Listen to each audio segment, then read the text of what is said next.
Hello, dear students. Today we are going to use the Axios theorem for the calculation of moment of inertia. In the rotational motion, we know the moment of inertia is same as the inertia in the translation motion. जैसा कि हम जानते हैं कि translation motion में body का जो मास होता है वो एज ए इनर्शिया हम यूज करते हैं. Same in the rotational motion we use moment of inertia for the calculation of torque, angular momentum, and the rotational kinetic energy, etc. etc. For all type of kinematics in the rotation, we use moment of inertia. So for the calculation of moment of inertia, हम दो axis theorem का क्या करते हैं, use करते हैं, named as perpendicular axis theorem and parallel axis theorem. ये axis theorem कहाँ यूज होती है, किस प्रकार से यूज होती है, इस पूरे लेक्चर में मैं आपको यही बताने जा रहा हूँ. मोमेंट पहली होती है perpendicular axis theorem. Perpendicular axis theorem क्या होती है? क्या ये किसी थ्री डायमेंशनल, टू डायमेंशनल, क्या ये किसी एक स्पेसिफाइड स्ट्रक्चरल बॉडी के लिए वैलिड होगी या हर किसी एक रिजिड बॉडी के लिए वैलिड होगी, इसके बारे में मैं आपको बताऊंगा. परपेंडिकुलर एक्सिस थ्योरम के अकॉर्डिंग जब भी किसी एक टू डायमेंशनल बॉडी के लिए, सबसे पहले तो ये परपेंडिकुलर एक्सिस थ्योरम किसी एक टू डायमेंशनल लेमिनर बॉडी और प्लेनर बॉडी के लिए वैलिड होती है.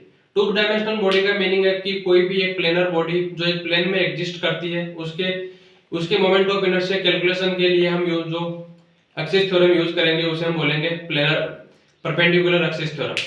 परपेंडिकुलर एक्सिस थ्योरम में यह होता है कि जब भी कोई आपके पास में टू डायमेंशनल बॉडी होगी, उसके सेंटर ऑफ मास से उसके प्लेन के परपेंडिकुलर जो भी एक्सिस होगी, उसका जो मोमेंट ऑफ इनर्शिया का जो सम होगा, उसका जो सम वो उसके दो परपेंडिकुलर एक्सिस के सम के इक्वल होगा. जैसा कि मैं आपको ये बोर्ड पे देखेगा, मैं बताने जा रहा हूं कि पहला जो अपना एक्सिस थ्योरम होगा वो होगा परपेंडिकुलर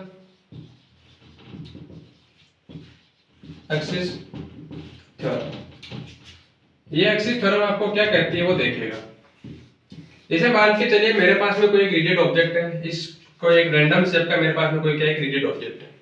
इस रिजिड ऑब्जेक्ट के लिए ये आपके पास में मान के चलिए बॉडी का क्या है, centre of mass of the body है, of the body, centre of mass of the body.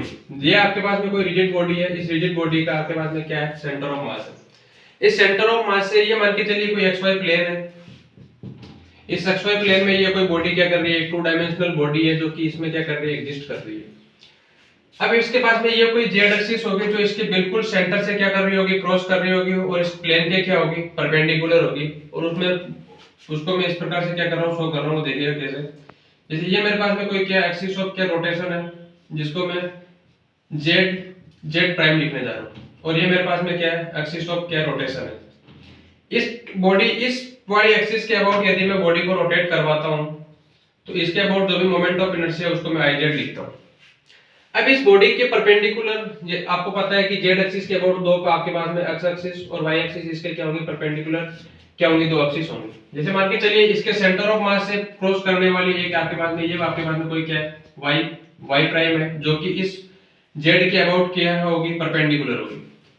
और इसके अबाउट यदि मैं बॉडी को रोटेट करूं तो जो मोमेंट ऑफ इनर्शिया होगा इस एक्सिस के अबाउट वो होगा आई वाई. सिमिलर मैनर में यदि आपके पास में ये आपके पास में थर्ड एक्सिस होगी, जिसे मैं एक्स प्राइम बोलता हूं, और इस एक्सिस के अबाउट यदि मैं बॉडी को रोटेट करूं तो उसको मैं मोमेंट ऑफ इनर्शिया उसके अबाउट आई एक्स होगा.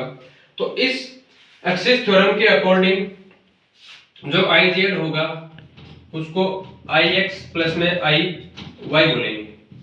ये आपके पास में क्या है, इसका स्टेटमेंट है. इस स्टेटमेंट के अकॉर्डिंग मैं दोबारा रिपीट कर रहा हूं कि जो भी आपके पास में कोई भी एक हो सकती है, कोई प्लेनर बॉडी हो सकती है. जैसे मान के चलिए ये आपके पास में कोई एक रिंग शेप क्या है, बॉडी है.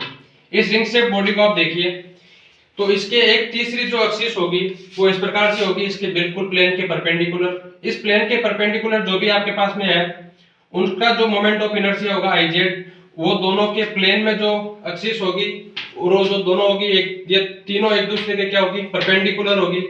और ये जो मोमेंट ऑफ इनर्शिया का जो इन दोनों का सम होगा वो इस एक्सिस के क्या होगा, इक्विवेलेंट होगा. इसे अपन बोलते हैं परपेंडिकुलर एक्सिस थ्योरम. एग्जांपल के तौर पे देखिए,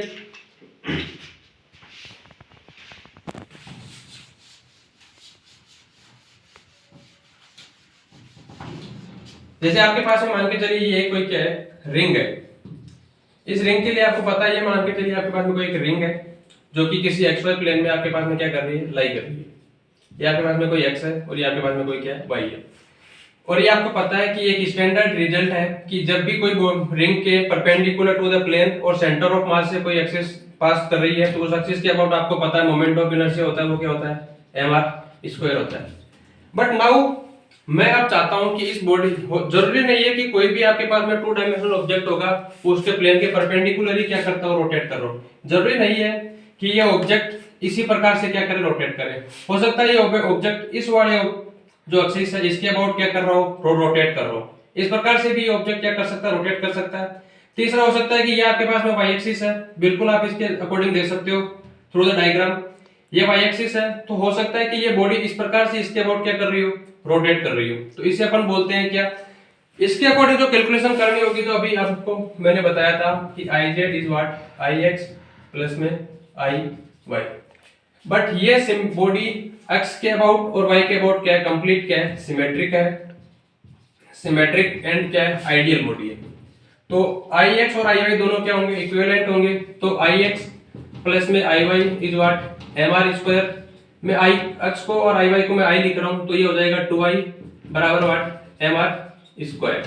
देन i इज व्हाट, mr²/2, जो कि आई एक्स के और आई वाई के क्या होगा, इक्विवेलेंट होगा। ये इस थ्योरम के अकॉर्डिंग आपके पास में एक क्या है, एग्जांपल है।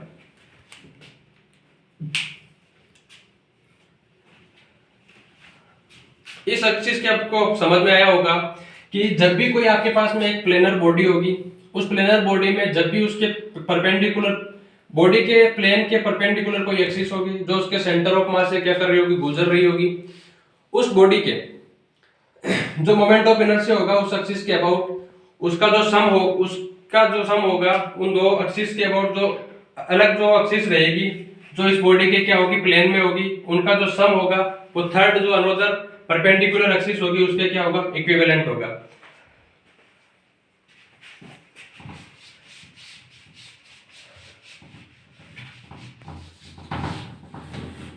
दूसरी मेरे पास में जो इंपॉर्टेंट एक्सिस थ्योरम होगी वो होगी पैरेलल एक्सिस थ्योरम। अब आपका क्वेश्चन रहेगा कि क्या इसमें भी किसी प्रकार की कोई 2 डायमेंशनल 3 डायमेंशनल बॉडी के लिए कोई रेस्ट्रिक्शन वगैरह है या नहीं है।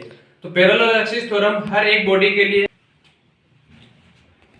नेक्स्ट जो अपनी एक्सिस थ्योरम होगी वो होगी पैरेलल एक्सिस थ्योरम। अब पैरेलल एक्सिस थ्योरम हर एक रिजिड बॉडी के लिए, हमने देखा था कि जो परपेंडिकुलर एक्सिस थ्योरम थी वो एक 2 डायमेंशनल और लेमिनर और प्लेनर बॉडी के लिए क्या करती है, एग्जिस्ट करती है। बट जो पैरेलल एक्सिस थ्योरम है वो हर एक रिजिड बॉडी के लिए, all type of rigid body के लिए क्या है, वैलिड होती है। और इस बॉडी का स्टेटमेंट ये है कि आपके पास में किसी भी एक्सिस के अबाउट आपकी कोई बॉडी है 3 डायमेंशनल, वो क्या कर रही है, रोटेट कर रही है। जैसा कि आपको मैं एग्जांपल के थ्रू देखिए, जैसे आपके पास में ये कोई, आपके पास में कोई क्या है, 3 डायमेंशनल क्या है, बॉडी है, और ये इसका क्या है, सेंटर ऑफ मास से बिल्कुल जो गुजरने वाली एक्सिस है वो, यदि बॉडी इसके अबाउट क्या कर रही है, रोटेट कर रही होती है, तब आपके पास में सिंपल सा मेथड होता है कि इस एक्सिस से आप किसी भी एक r डिस्टेंस पे आप एक एलिमेंटल मास लीजिए dm और आप उससे परपेंडिकुलर डिस्टेंस और आप बॉडी के थ्रू क्या कर दीजिए, इंटीग्रेट, तो आपके पास में क्या हो जाएगा, मोमेंट ऑफ इनर्शिया का कैलकुलेट हो जाएगा।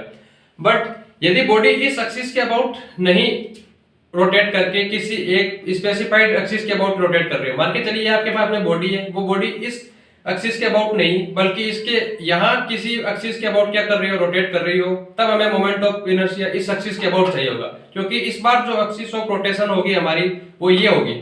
इसके about moment of inertia calculate करने के लिए हमें पैरेलल एक्सिस थ्योरम का क्या करना होगा, यूज करना होगा। अब पैरेलल एक्सिस थ्योरम क्या होती है वो एक बार देखिए बोर्ड पे, कि जैसे आपके पास में सिमिलर टाइप में ये आपके पास में कोई एक क्या है, रिजिड बॉडी है, ये रिजिड बॉडी है आपके पास में, ये आपके पास में कोई पॉइंट है जिससे बॉडी को क्या किया जाए, इन किया गया है, तो ये आपके पास में मान के चलिए एक्सिस ऑफ रोटेशन है, और ये आप देखिए ये आपके पास में कोई एक्सिस ऑफ रोटेशन होगी,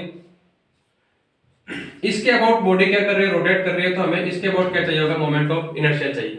बट ये अब इसके जैसे मान के चलिए ये बॉडी का क्या है, सेंटर ऑफ क्या है, मास है, बिल्कुल इस बॉडी के इस जो लाइन है इसके पैरेलल आप क्या कीजिए, सेंटर ऑफ मास से क्रॉस करने वाली कोई लाइन है जो इसके क्या है, पैरेलल है, और इस सेंटर ऑफ मास वाले के हमें पता होगा कि मोमेंट ऑफ इनर्शिया की वैल्यू क्या होगी, IC होगी। और ये दो लाइन क्या होगी, बिल्कुल पैरेलल लाइन होगी। उन पैरेलल लाइन के बीच की एक नॉर्मल डिस्टेंस क्या होगी, D होगी, जो कि इनके बीच की नॉर्मल डिस्टेंस क्या है, D है। उस नॉर्मल डिस्टेंस देखिए कि इस वाले जो एक्सिस के अबाउट जो मोमेंट ऑफ इनर्शिया होगा वो इस ये जो एक्सिस जो सेंटर ऑफ मास को क्रॉस कर रही होगी, इसके अकॉर्डिंग I इज व्हाट, IC प्लस में m d स्क्वायर। D क्या होगी, उन दो एक्सिस जो लाइन होगी पैरेलल लाइंस उनके बीच की परपेंडिकुलर और नॉर्मल डिस्टेंस। और IC क्या होगा, मोमेंट ऑफ इनर्शिया इस सेंटर ऑफ मास के जो एक्सिस के जो क्रॉस कर रही है इस पे जो मोमेंट ऑफ इनर्शिया कोई होगा वो IC होगा। अब देखिए इसके थ्रू एक एग्जांपल के थ्रू समझिए कि